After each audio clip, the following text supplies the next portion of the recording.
Ngayon, malinis na to. So, tinanggal ko yung mga ano nito. Lagay na natin dito sa malinis na pressure cooker para mas mabilis ba. So, pressure cooker na natin. Pero lalagyan na natin ng bawang, konting sibuyas. Maliit na sibuyas, konting sibuyas. It's up to you para maging malasa siya. So, lagyan natin ng asin muna. Konti lang. Tapos, lagyan natin ng mga mamaya na natin lagyan ng pan. Lagyan pa natin muna ng kasi mahirap siyang maluto pagka ganun. So, lagyan muna natin ng tubig. Okay. Pag kumulo na siya, saka natin maglagay ng condiments, mga spices. Kailangan i-blender natin tong garlic para ayan, lagyan natin ng konting tubig para mabilisan. Gusto ko mabilisan kasi kailangan i-separate din natin ang ginger. Tapos maghiwa tayo ng sibuyas for frying. Tapos dalawang kamatis, kasi ang isang kamatis kailangan sa chutney, sa isang kamatis naman kailangan sa sauce ng biryani. Ito, naglalagay din ako ng mga ganito, depende sa inyo, kasi onion leeks at saka coriander leaves, kasi ano siya ng aroma. So naglalagay din ako ng chili peppers at saka bell peppers. Yung iba hindi sila naglalagay ng bell peppers, pero ako naglalagay ako kasi iba yung aroma ng may bell peppers din, kumbaga. Ngayon, ilalagay ko naman yung ginger, kasi ang kailangan natin ginger and garlic paste. So, kailangan kong i-blender din ito. Separate ko kasi kaya kailanganin ko yung garlic para sa ibang putahe pa, kumbaga.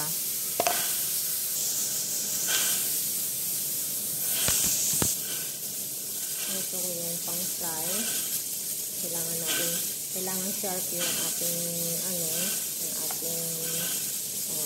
knife para manipis siyang manipis. So, kailangan natin manipis para i-fry, para i-sprinkle.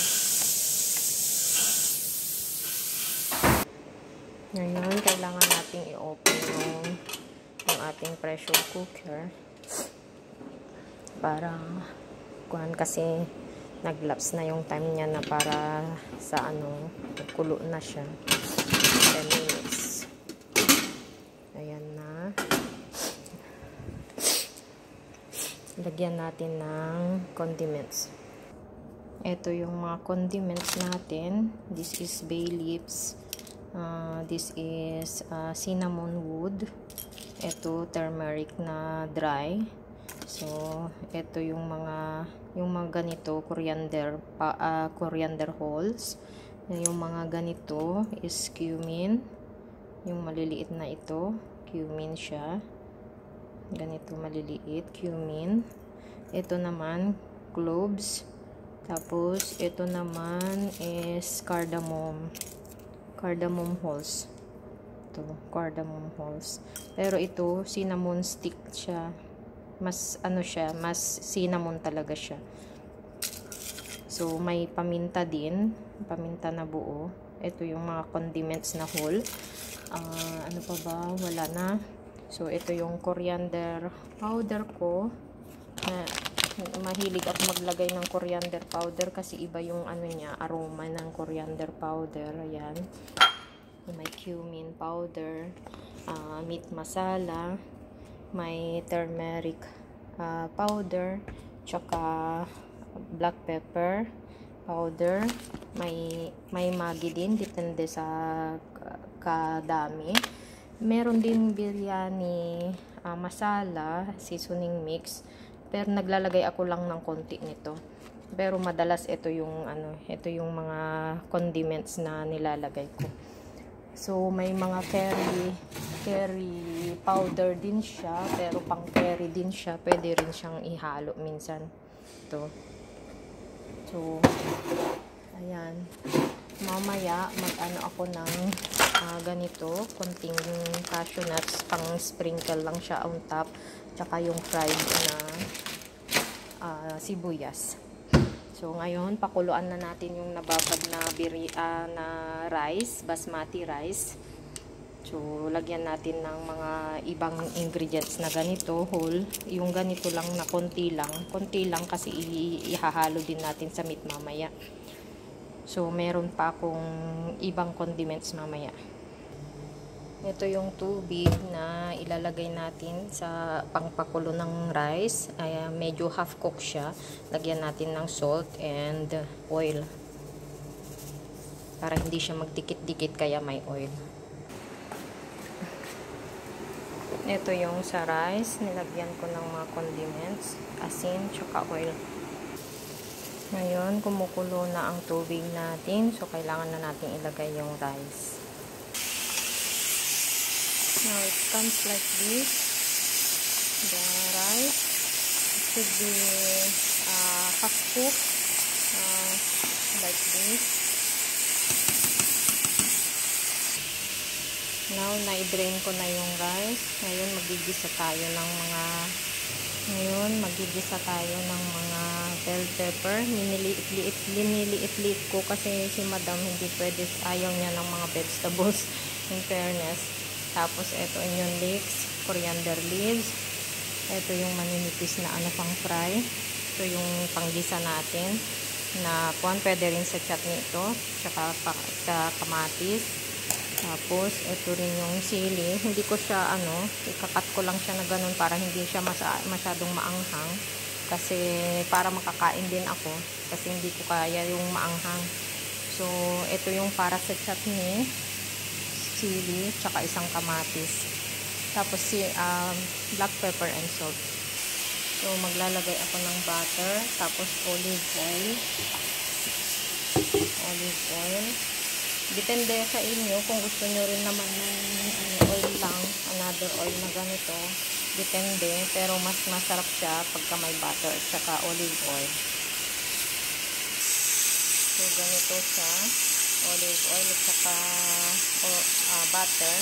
Unahin natin yung sibuyas. Tapos naglagay ako ng garlic. Ayan yung garlic. Naglalagay din ako ng ginger paste. Ito na, nilagay ko na yung mga coriander leaves, onion leaves at saka bell peppers. Mamaya pa yung kamatis. Maglalagay na tayo ng salt. Ito yung salt namin. Konti lang kasi may salt na yung baka maging maalat naman. So, wait lang. Maglalagay tayo ng mga condiments na. So, ganito na siya. Nalagay ko na lahat ng condiments kanina. So, medyo lantain natin masyado yung gulay. Anyway, low heat siya. So, lagyan natin ng kamatis ngayon. Now, ganito na siya. Parang nagiging sauce na siya.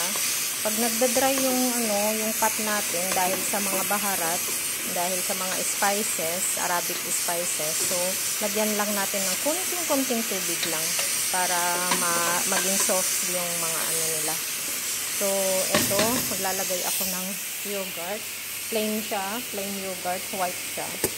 Plain yogurt, white lang. Tapos ito, tomato paste. Konti lang. Konti lang ito, tapos 1 cup ito. Para sa sauce naman. Tapos maglagay din tayo ng saffron. So, ito na po, yung yogurt, saka saffron, tapos tomato paste. Ngayon, gisahin natin. Habang kumukulo yung ating meat para lumambot, gigisahin mix natin ito. Ito na yung para sa sauce. So, ganito na ang gagawin natin. Stop na natin tong itong yung saging na napatay ko. Should be not sarakon. Pero okay lang. Tapos ngayon, ko na to. Ganyan na siya.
Sinet aside ko muna yung meat.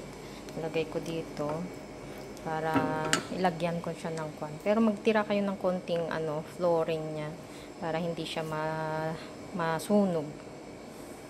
So, ito na yung rice. Nilagay ko dito.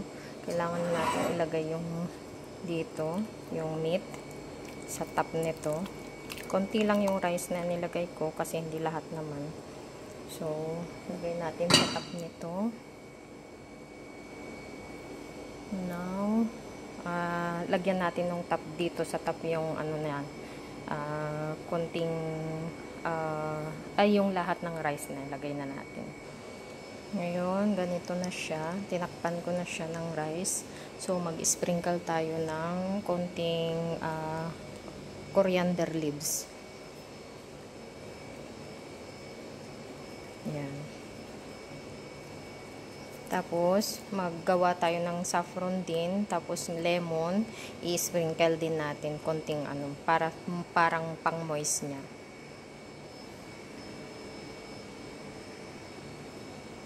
Ngayon, na-sprinkle ko na to para pang moist, para sa coriander nito. Maggawa ako ng lemon. Magpisa ako ng lemon. Kumbaga, mag-squeeze ako ng lemon. Tapos, together with the saffron. Tapos, ilagay natin sa top niya para sa moist. Ito na yung lemon, tsaka saffron. Sprinkle na natin dito sa top.